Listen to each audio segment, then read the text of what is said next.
Yo me crié en familia católica, digamos, pero mi familia cometió muchos errores, igual que todos. Empezaron a creer en ciertos videntes que justamente no eran videntes que están aprobados por la iglesia, a todo lo contrario. Yo con los años me fui enterando de que eran personas que ya Ratzinger en esa época, el Papa Benedicto, se había pronunciado en contra. Todo esto nos llevó a una confusión, a una mala costumbre que tienen algunas personas cristianas de, en lugar de predicar con el amor, predican con el miedo. Y el miedo no viene de Dios. En lugar de decirte, hagamos las cosas bien para que vayamos al cielo porque Cristo murió por nosotros, te dicen, no hagas las cosas mal porque te vas al infierno. O sea, del purgatorio te hablan poco. Entonces, eso como que a las personas les afecta, nos afecta psicológicamente a nosotros los humanos, lo queramos o no, lo entendamos o no, nos afecta. Y no entendemos cuando nos dicen Dios es amor, pero te dicen al mismo tiempo que te va a mandar al infierno. Eso produce una confusión y estoy hablando de niños, más que nada, porque a lo mejor un adulto que ya tiene formado su criterio religioso ya sabe las cosas como son. Pero cuando se lo dicen a un niño, el niño no entiende estas cosas, le hacen cortocircuito. O sea, como Dios me ama pero me manda al infierno. Y como ellos no conocen los pecados realmente como algo terrible, no los conocen. Sus pecados son a veces portarse mal. Entonces ellos no saben si ellos asocian el infierno con algo que no es una maldad tan grande. Por ejemplo, un niño chico, ¿qué puede hacer? A lo mejor se robó algo por ahí, algo pequeño. No lo hacen con mala intención porque no tienen el discernimiento, no saben que están pecando, no saben que están haciendo mal, ni siquiera a veces lo hacen con mala intención, sino que puede ser mala costumbre. Entonces de pronto alguien más adulto les dice, te vas al infierno, por eso al niño se le produce un cortocircuito, como les decía. Entonces, como a mí me criaron en una familia que cometió esos errores, a mí y a mis primos, nos empezamos, digamos, a aburrir. Con los años empezamos a alejarnos de la fe y ya empezamos a, como decimos aquí en Chile, a tirar por tierra todo lo que nos habían enseñado, ¿no? Ya no creer, ya como que ya, bueno, yo creía que estaba Dios, que existe Dios, pero nada más, o sea, ya el resto de las cosas ya prácticamente no las creía. Habían cosas que no las sabía, que nunca me las enseñaron. Y esto se los cuento yo para que sepan y entiendan que muchas veces cuando las personas nos vamos perdiendo en el camino es debido a esta mala enseñanza. O bueno, muchas otras cosas, ¿no? Pero es porque muchas veces a los niños no se les entrega una fe real, sino que se les mal enseña, aunque haya sido con buena intención. Entonces pasan los años y yo me empiezo a perder. También otras personas de esa época que éramos niños, y lamentablemente muchos de ellos aún no vuelven al camino. Y me empiezo a perder y empecé a abrir mi horizonte, ¿no? Empiezo a creer en el tarot. Esto fue el año 2013 cuando yo compré el primer mazo de tarot para aprender a leerlo y yo no sabía. Empecé a investigar, aprendí un poco, aprendí a hacerlo. ¿Y dónde viene mi sorpresa? Y este otro error que cometen algunas personas es que muchas veces nos enseñan que el tarot y otras prácticas esotéricas son mentiras. Nos dicen que es charlatanería. O simplemente nos dicen que es mentira, eso no funciona, eso no existe. Error. El tarot y otras prácticas esotéricas sí existen y sí funcionan. El problema es que son malas. Y ese es el dilema. Entonces mi mamá de niña sí me decía que eso era malo. Pero también se hablaba mucho, en general, y no es culpa de mi mamá, sino que mucho se hablaba en el entorno que era mentira. Entonces cuando yo me entero de que no era mentira, empecé a pensar, bueno, esto es verdad. Y el hecho de que era malo, yo lo recordaba a mi mamá, yo había ella perdido credibilidad conmigo, entonces yo decía, ideas de mi mamá, no es tan malo. No sabía yo que eso estaba en la Biblia, que estaba prohibido en la Biblia, no tenía idea. Entonces me puse a leer el tarot y eso no fue lo peor, porque el tarot es peligroso, porque nos puede ir llevando a otras cosas. No suele generarse problemas tan grandes, a pesar de que yo jamás recomendaría hacerlo. Mucha gente lo hace y no suelen armarse dilemas grandes, a pesar de que por ahí sí entra el demonio, puede entrar en algunos ámbitos de nuestra vida. A lo mejor no va a ser lo más terrible ni la persona va a quedar poseída, pero el problema es que desde el tarot vamos pasando a otras cosas. Tengo una persona conocida, de hecho, que del tarot pasó al péndulo, y el péndulo ya es complicado, es casi como la Ouija, y de ahí a otras cosas. Entonces, bueno, en el caso mío yo pasé del tarot, pasaron los años y empecé a creer en las vidas pasadas. De las vidas pasadas empecé a creer en esto de los registros akáshicos, todas estas cosas que son nueva era, ¿no? Y me fui a leer los registros akáshicos, muy raro, fue muy raro. También te van contando cosas que te hacen sentido, entonces te confunde el demonio. Y me fui a leer, a hacer una regresión. Y mirando hacia atrás en el tiempo me doy cuenta de que el Señor siempre ha estado ahí, protegiéndome, quizá por el bautismo, porque a pesar de que yo me metí en todas estas cosas, sé que estuvo ahí cuidándome de que no pasara a mayores. La ocasión en la que me fui a hacer la regresión para ver mis vidas pasadas, a mí me habían dicho de niña que cuando uno hacía eso, el demonio se presentaba, pero yo eso no lo creía. Y en esa ocasión, me acuerdo que el caballero que estaba conmigo, éramos 2 personas, solamente él y yo, me dice que me relaje y que él va a hacer una oración, me dice. Esta oración él se la dirigía a sus maestros ascendidos, guías espirituales, algo así. Yo le dije, ok, no hay problema, y cierro los ojos.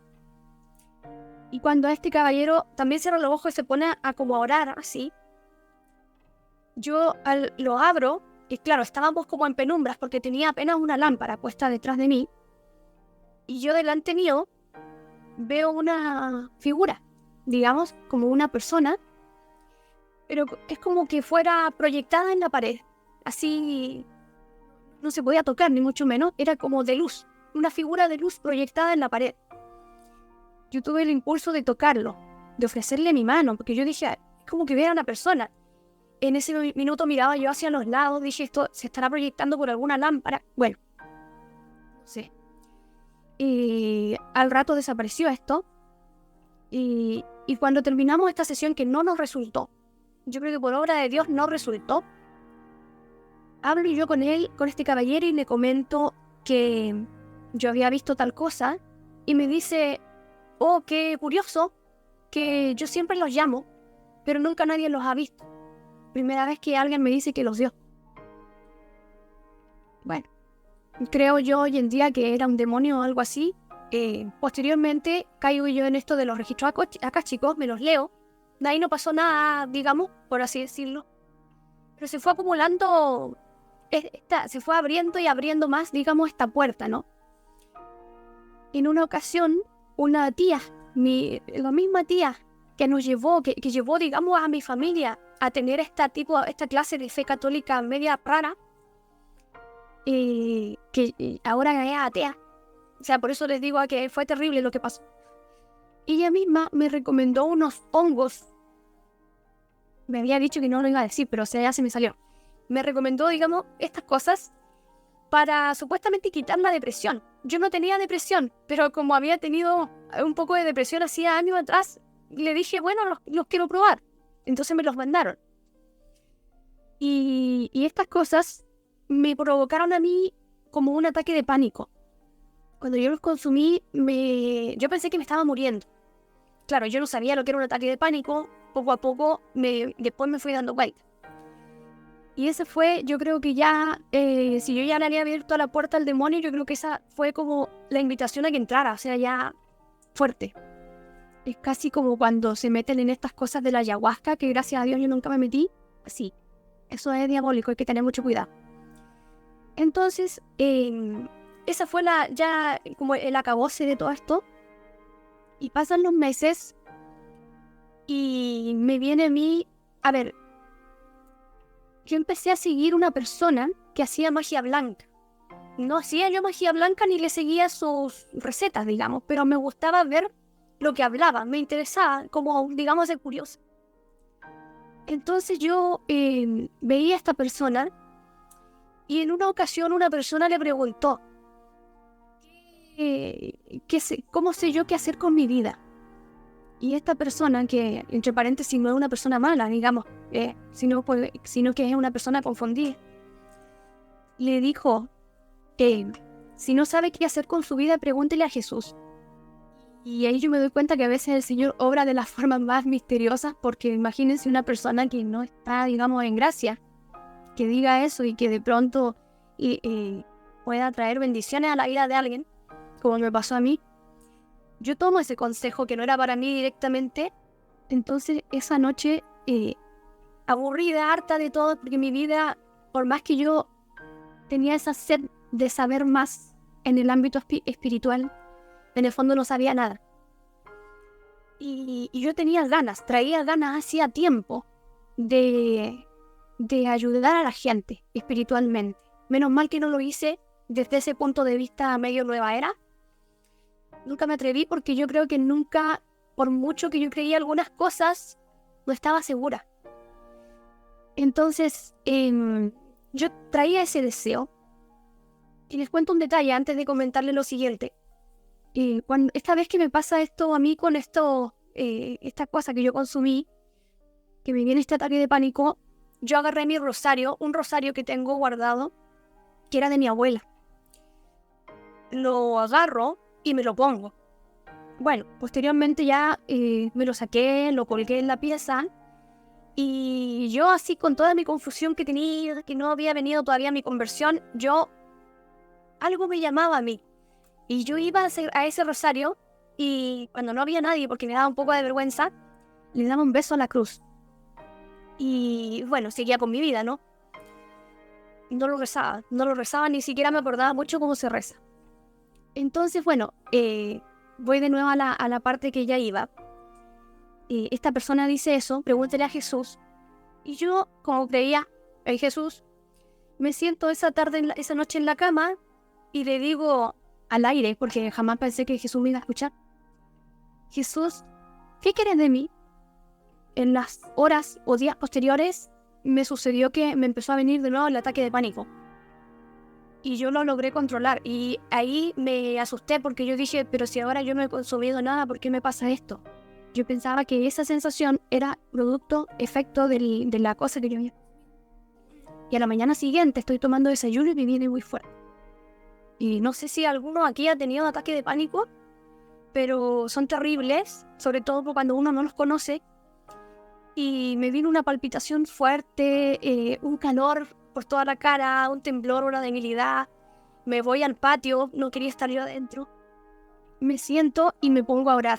Años sin orar, de verdad. Y le digo a Dios, ¿sabes, Señor? Yo he soportado muchas cosas en mi vida, pero esto yo no lo soporto. O sea, yo había pasado por muchas cosas que ahora no me voy a extender. Pasé por, digamos, pobreza, malos tratos, muchas cosas. Y este sufrimiento yo no lo comparto.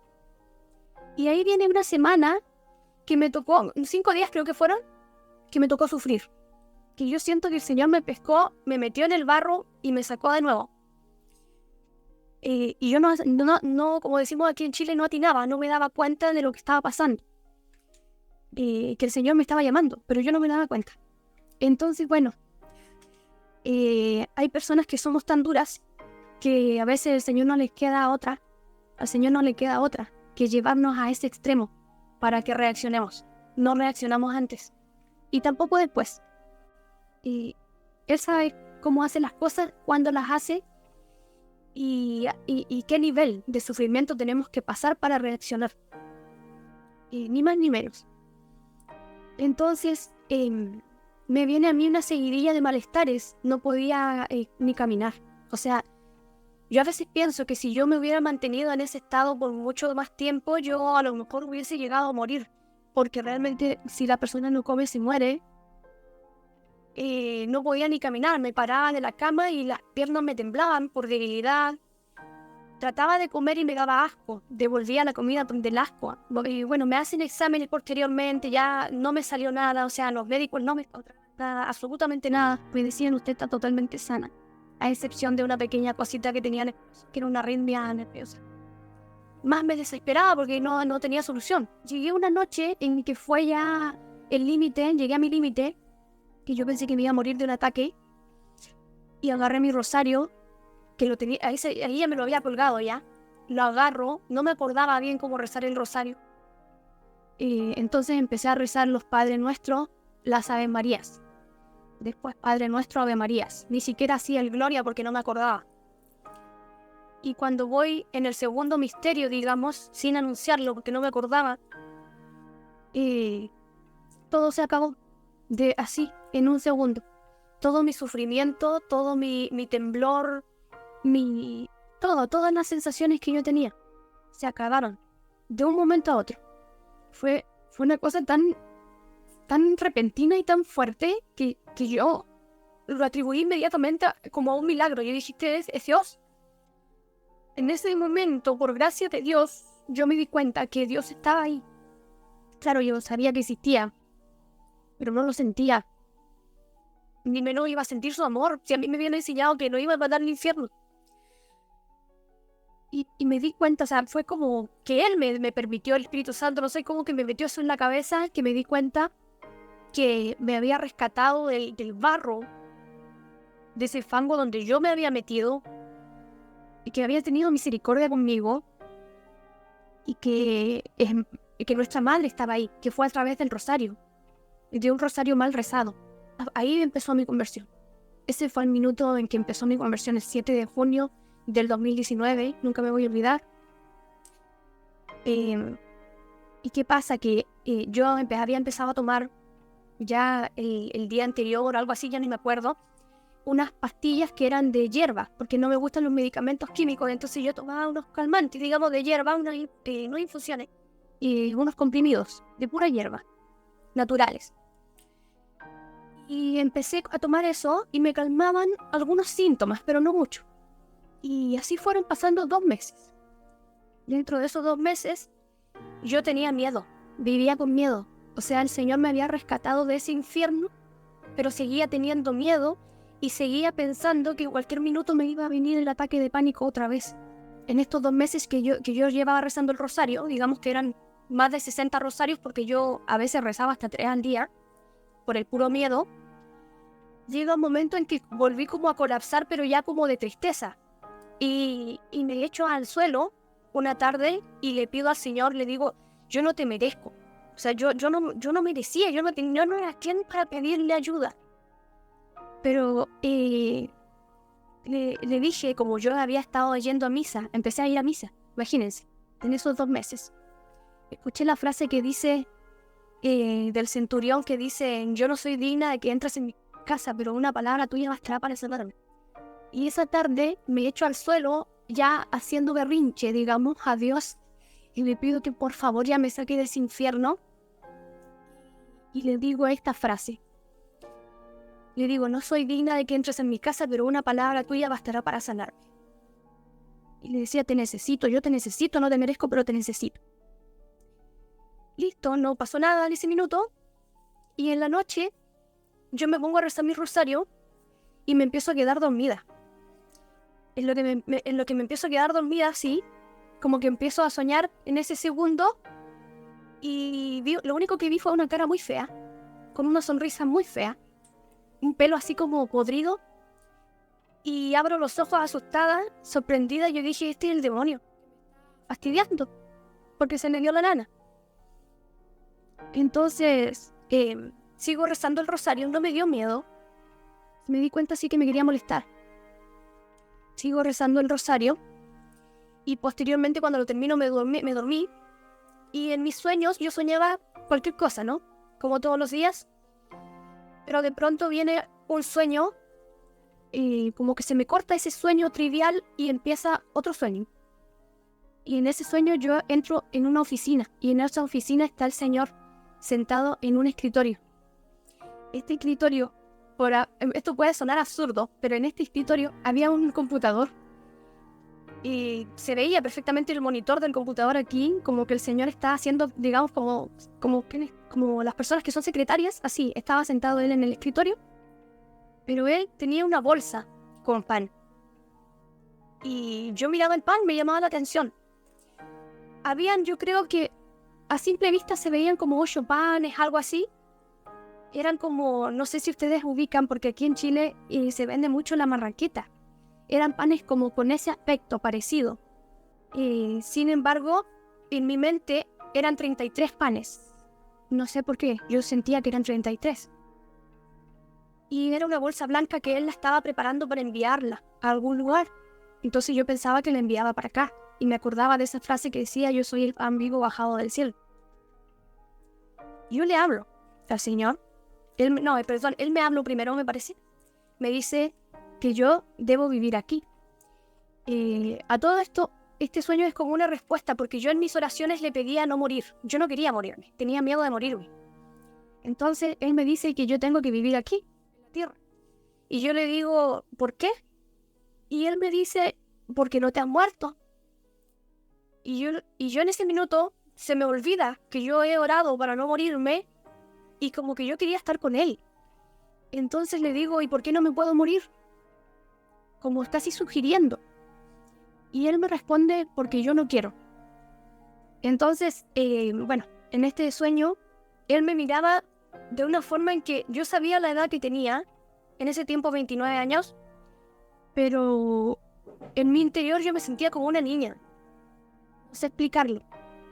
Me miraba como cuando alguien mira con mucha ternura a un niño chico. Y sonreía. Él sonreía y cuando sonreía sus ojos se hacían chinitos.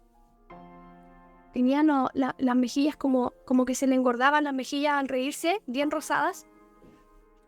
Y me dice eso, cuando yo le digo por qué no puedo morir, él me dice porque yo no quiero. En ese minuto yo supe que la gente no se muere a no ser que él lo quiera, que él lo decida así. La vida está en manos de Dios y también la muerte. Es decir, Él da la vida y Él la quita. En ese minuto me di cuenta que aunque yo estuviera enferma, si Él no quiere que yo me muera, yo no voy a morir. Y aunque yo esté sana, cuando Él quiera llevarme de este mundo, Él me va a llevar igual. Lo único que puede detener a Dios en ese sentido es la misma oración. Es pedirle misericordia. Y muchas veces el Señor cambia sus planes. Pero tenemos que confiar en Él. Sucedió eso. Le pregunto yo por qué no quiere que me muera. Y él me dice, porque no todas las almas son salvas. Cuando me dice eso, yo pensé mucho en mi papá. Y no pensé en el infierno, sino que pensaba en el purgatorio. El purgatorio, bueno, muchos sabemos que tiene varios niveles. Y hay niveles que están cercanos al infierno. Entonces, bueno, sin extenderme en ese tema, yo pensaba en mi papá. Pasa el tiempo, yo esto obviamente no lo sabía, y esto fue agosto. El 12 de agosto del 2019 fue el sueño.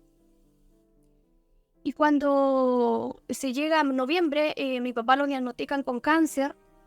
Y bueno, ahí me tocó a mí, no voy a entrar en detalles para no alargarme mucho, pero me tocó a mí y ayudarlo en el tema espiritual. Logré que se confesara, que le dieron la extrema unción y también que hiciera su primera comunión, porque él no la había hecho, él había prometido hacerla, nunca la hizo. Y miren cómo es grande el Señor, que le permitió cumplir esa promesa e irse de este mundo con esa promesa. Y esto que les comentaba recién yo, de que el Señor es el dueño de la vida, cuando mi papá estaba enfermo, yo le rogué al Señor que lo sanara. Pero algo dentro de mí me decía que no era el momento, que el Señor ya había decidido, y efectivamente se lo llevó. Hoy en día tengo totalmente la fe de que Él podría haberlo sanado. Sí, no quiso. A veces el Señor no quiere. Y me acuerdo que les voy a dejar una frase, que es lo que es parecido a lo que les dije recién, que cuando mi papá estaba enfermo, una tía que falleció también tiempo después, me dijo a mi hija, si el Señor se lo quiere llevar, ¿quién lo va a detener? Y esa frase me va a quedar toda la vida. ¿Quién lo va a detener? El médico, las pastillas, los medicamentos, nada.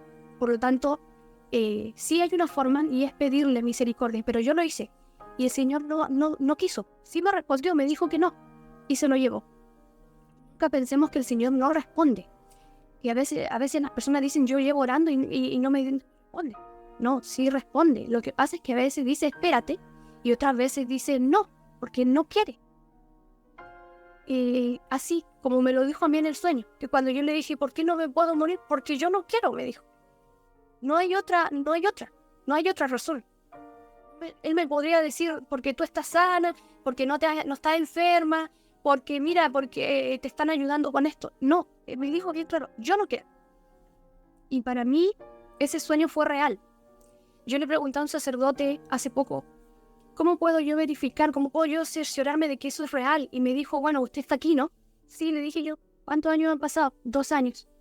¿Y su conversión sigue adelante? Sí. Entonces me dijo, ese es el Señor.